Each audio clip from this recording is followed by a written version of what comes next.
candy corn, one of life's greatest mysteries. You hate it? I hate it. In fact, I don't think I've ever seen a person willingly take a bite with one without just a gun stuck through their head, but the small percentage of people who do enjoy candy corn really do. And that's a lot like musique concrète. Now, a lot of you might be wondering, what is this strange genre? Like concrete, the thing that spins around construction trucks? Well, musique concrète can be best described as music without instruments. It would be like if you took a trip to Pete's Meats and ordered the lunch special.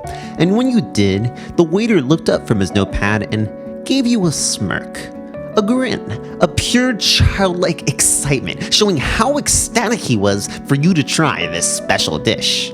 So he calmly walks to the back, looks over the multitudes of fresh meats and veggies, and then just throws them all on the floor. And then he pulls open a drawer and takes out a bunch of rocks and dirt and just starts blending them furiously together before throwing them all into the deep fryer. This is often how musique concrète can sound like to beginners of the genre. When you hear music without instruments, you might have been wondering, well, what do I listen to then? Sounds, recordings of the natural world that are spliced and processed together to create new landscapes. Listen to this. What is it? Is it a creepy cave? Outer space?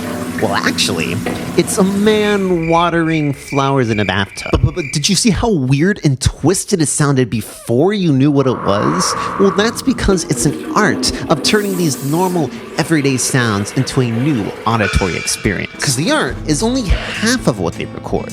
The second half is how they process and edit these sounds. Anyone can just throw together a bunch of sticks and stones and call it a lunch special, but the greats can truly create a new experience. Take, for example, candy corn. I mean, look at these ingredients. They got dextrose, yellow six, and no way, they got bug secretions too? Wow! But somehow, through the craft, they're able to turn this atrocity to seem like a candy that everyone enjoys. I mean, look at this poster here. Look at this child. Ain't no way this child be happy eating candy corn. This child must be held against his will. Quick, we need to save the children! And that's musique concrète. It's a real strange combination of sounds all mashed together to create an almost unrecognizable product. Like candy corn, it's not for everyone, but the people who do enjoy it really do.